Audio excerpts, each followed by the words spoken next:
Make sure that all the hinges are in its socket.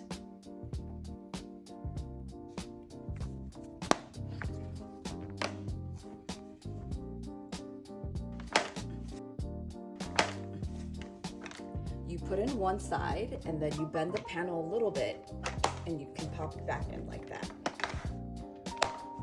And for the last one, you gotta push on the outside first and then push it out.